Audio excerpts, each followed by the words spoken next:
नमस्कार। रोजाना हिमाचल के खास बुलेटिन में आप सभी का बहुत बहुत स्वागत है। मैं हूं आपके साथ भावना रनौट। चलिए जानते हैं खबरें विस्तार से। तिरंगे में लिपटी बलिदानी नवीन कुमार की पार्थिव देह पैतृक गांव पहुंचते ही मां, दादा दादी और बहन बेसुध। कारगिल के द्रास सेक्टर में भूस्खलन की चपेट में आने से बलिदान हुए थुरल पंचायत के हलू गांव के नवीन कुमार की पार्थिव देह शुक्रवार सुबह पैतृक गांव पहुंची। तिरंगे में लिपटी लाडली की पार्थिव देह को देख माता, दादा दादी व बहन सभी बेसुध हो गए। हर तरफ चीख पुकार मच गई।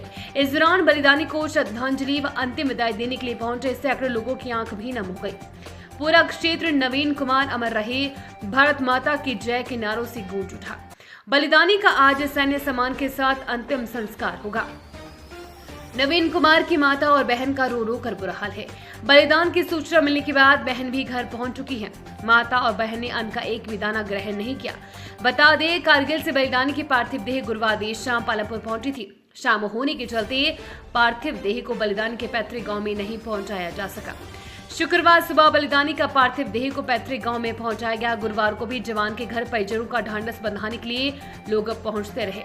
बाजार कमेटी थुरल ने दोपहर 1 बजे तक बाजार बंद रखने का निर्णय लिया है। पेनड्राइव छिपाने के मामले में एएसआई निलंबित, विभागीय जांच बिठाई। पावर कॉर्पोरेशन के चीफ इंजीनियर विमल नेगी के शव से मिली पेनड्राइव को छिपाने के मामले में एएसआई पंकज को निलंबित कर दिया है। इसके साथ ही उसके खिलाफ विभागीय जांच भी बिठा दी गई है। एसपी शिमला ने मामले में पुलिसकर्मी की लापरवाही पाए जाने पर यह कार्रवाई अमल में लाई है। 21 मई को विमल नेगी की मौत मामले में डीजीपी की ओर से हाईकोर्ट में दायर हलफनामे में शिमला पुलिस के एसआईटी की कार्यशैली पर भी सवाल उठाए गए थे। डीजीपी ने रिपोर्ट में कहा था कि एसआईटी मामले को आत्महत्या की ओर ले जा रही है और ऊना की पेखू बेला प्रोजेक्ट पर पेन ड्राइव से कम दस्तावेज मिले हैं। वहीं एसपी शिमला संजीव गांधी व्यक्तिगत तौर पर अदालत में पेश होकर बताया था कि विमल नेगी की मौत बिलासपुर में हुई थी। वहीं पर पोस्टमार्टम भी किया गया था। ये उनके क्षेत्राधिकार से बाहर था। यही वजह है कि शिमला पुलिस मामले में पहले किसी प्रकार दखल नहीं कर पाई। 10 अप्रैल विमल नेगी शिमला से लापता हो गए थे और इसके बाद 18 अप्रैल को उनका शव बिलासपुर में गोविंद सागर झील से बरामद किया गया था। बताया जा रहा है कि इसी दौरान शव से पेन ड्राइव भी मिला था। एसएसपी शिमला संजीव कुमार गांधी ने बताया कि एएसआई पंकज को सस्पेंड करने के साथ ही उसके खिलाफ विभागीय जांच भी बिठा दी गई है। 12वीं के अंग्रेजी ही नहीं, फिजिक्स में भी गलत स्कैन हुई थी आंसर की। जाने पूरा मामला विस्तार से। हिमाचल प्रदेश स्कूल शिक्षा बोर्ड ने 12वीं कक्षा के अंग्रेजी ही नहीं बल्कि फिजिक्स विषय में भी गलत आंसर की को स्कैन कर दिया था। यह आंसर की उन अभ्यर्थियों के लिए गलत थी जो लाहौल स्पीति और पांगी क्षेत्र से संबंधित है। खराब मौसम के कारण जिला लाहौल स्पीति और पांगी क्षेत्र में शुरुआती 3-4 परीक्षाओं को स्थगित कर दिया गया था। इसमें फिजिक्स विषय भी शामिल था।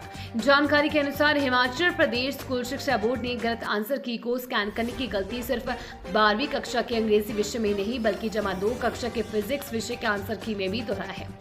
फिजिक्स विषय में भी पहले हुए पेपर का आंसर की को प्रदेश भर के अभ्यर्थियों के लिए बहुविकल्पीय प्रश्नों के उत्तरों को जांचने के लिए जारी कर दिया था। जबकि खराब मौसम के कारण जिला लाहौल स्पीति और पांगी क्षेत्र में बोर्ड की 12वीं कक्षा की परीक्षाएं 4 मार्च से शुरू न होकर माह के अंत में हुई थी। इसके चलते इन क्षेत्रों के लिए अलग से प्रश्न पत्र तैयार किया गया था, लेकिन बोर्ड प्रबंधन ने इन 2 क्षेत्रों के अभ्यर्थियों की ओएमआर शीट के आंसर की को 5 मार्च को हुई परीक्षा की जारी आंसर की से ही स्कैन करवा दिया था। लेकिन बाद में गलती का एहसास होने के बाद बोर्ड प्रबंधन ने संबंधित क्षेत्रों के लिए नए प्रश्न पत्र के हिसाब से तैयार आंसर की को स्कैन कर रिजल्ट को संशोधित किया। वहीं अब 12वीं कक्षा के ही गणित विषय के अभ्यर्थियों ने भी उनके कम अंक मिलने की बात कही है। अभ्यर्थियों का कहना है कि उन्हें जिस हिसाब से गणित विषय की परीक्षा दी थी और उन्हें जिस हिसाब से अंक मिले हैं वो प्रश्न पत्र का खुद मूल्यांकन करने के बाद दिए गए अंकों के मुकाबले कम है। इसी बीच संबंधित विषय के विशेषज्ञों ने भी दावा किया है कि उनके विद्यार्थियों का जो एवरेज स्कोर था वो गणित विषय में भी कम रहा है। करवा सकते हैं पुनर्मूल्यांकन पुनर्निरीक्षण। हिमाचल प्रदेश स्कूल शिक्षा बोर्ड के सचिव डॉक्टर विशाल शर्मा ने बताया कि परीक्षा परिणाम से भी सभी छात्र संतुष्ट नहीं होते हैं। परिणाम के बाद हर बार बोर्ड के पास हजारों की तादाद में पुनर्मूल्यांकन और पुनर्निरीक्षण के लिए आवेदन पहुंचते हैं। ऐसे में अगर अभ्यर्थियों को आशंका है कि उन्हें संबंधित विषय में कम अंक मिले हैं तो वे पुनर्मूल्यांकन और पुनर्निरीक्षण के लिए आवेदन कर सकते हैं। उन्होंने कहा कि जिन कर्मचारियों की गलती की वजह से गलत आंसर की को स्कैन किया है उन पर विभागीय कार्रवाई की जा रही है। अगली गलती पर पाकिस्तान में नहीं मिलेंगे जनाजे उठाने और उन पर रोने वाली अनुराग सिंह ठाकुर। हिमाचल प्रदेश पूर्व केंद्रीय मंत्री व हमीरपुर लोकसभा क्षेत्र से सांसद श्री अनुराग सिंह ठाकुर ने भाजपा प्रदेश अध्यक्ष श्री राजीव बिंदल जी एवं पांवटा साहिब से विधायक एवं पूर्व मंत्री श्री सुखराम चौधरी जी के साथ जम्मू कश्मीर के पहलगाम में आतंकी हमले के जवाब में भारतीय सेना की कार्रवाई ऑपरेशन सिंदूर द्वारा तय लक्ष्यों को प्राप्त करने पर भारतीय जनता पार्टी द्वारा निकाली जा रही तिरंगा यात्रा के अंतर्गत पांवटा साहिब व नाहन में बाइक रैली निकालकर सेना के शौर्य का अभिनंदन किया। श्री अनुराग सिंह ठाकुर ने कहा कि कश्मीर के पहलगाम में पाकिस्तान प्रायोजित आतंकवादियों ने बेकसूर नागरिकों की निर्मम हत्या कर भारत को चुनौती दी, मगर ऑपरेशन सिंदूर से भारत ने एक बार फिर दिखा दिया कि आदरणीय प्रधानमंत्री श्री नरेंद्र मोदी जी के नेतृत्व में हमारी सेना भारत विरोधी गतिविधियों का मुंहतोड़ जवाब देने में सक्षम है। विवादित संजौली मस्जिद का मुद्दा फिर गरमाया। मस्जिद में नमाज पर रोक लगाने के लिए बड़ा आंदोलन करेगी देवभूमि संघर्ष समिति। शिमला में विवादित संजौली मस्जिद का मुद्दा फिर से गर्मा गया है। शुक्रवार को जुमे की नमाज अदा करने के लिए 30 से अधिक नमाज मस्जिद पहुंचे। इससे पहले देवभूमि संघर्ष समिति ने विवादित मस्जिद में नमाज न होने देने का आह्वान किया था। इसके देखते हुए मस्जिद को जाने वाली रास्ते पर सुरक्षा बल तैनात था। पुलिस की ओर से नामजदों को मस्जिद तक जाने दिया गया, जिसके बाद संजौली में जुटे देवभूमि संघर्ष समिति के लोगों ने सड़क पर ही इसका विरोध जताना शुरू कर दिया और हनुमान चालीसा का पाठ करने लगे। देवभूमि संघर्ष समिति ने इसके खिलाफ बड़े आंदोलन की चेतावनी दी है। शाम 4 बजे इसको लेकर देवभूमि संघर्ष समिति बैठक करेगी, जिसमें आगामी योजना तय की जाएगी। इंग्लैंड दौरे के लिए शमी के नाम पर विचार नहीं, अर्शदीप और इस हरियाणवी गेंदबाज को मिल सकता है मौका।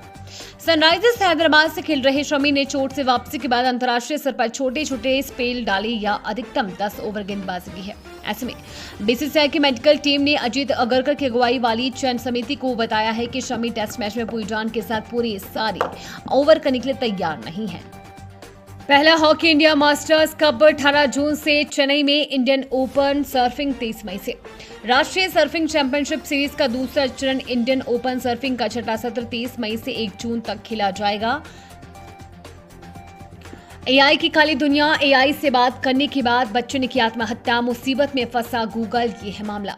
सिविल एआई चैटबॉट से ज्यादा जुड़ाव महसूस करने लगा था और यही उसकी मानसिक स्थिति को बिगाड़ने लगा। इस घटना ने ये दिखाया कि एआई से बातचीत नाबालिगों के मानसिक स्वास्थ्य को गहराई से प्रभावित कर सकती है। एप्पल के डिजाइन और ओपन एआई बना रहे हैं एआई डिवाइस कैमरे से होगी लैस। टीएफ सिक्योरिटीज इंटरनेशनल के विश्लेषक मेंग ची को के अनुसार ये डिवाइस अभी प्रोटोटाइप फेज में है और आकार में ह्यूमन के असर एआई पेन से थोड़ा बड़ा है, लेकिन डिजाइन में उतना ही है स्लीक और एलिगेंट हो सकता है जितना कि आईपॉड शफल है। This bulletin is sponsored by Brijeshwari institute of hotel management Khurkadi. उम्मीद है आपको आज का बुलेटिन पसंद आया होगा। इसी के साथ हिमाचल की तमाम खबरों को जानने के लिए रोजाना हिमाचल के पेज को फॉलो, लाइक और सब्सक्राइब करना बिल्कुल ना भूलें। धन्यवाद।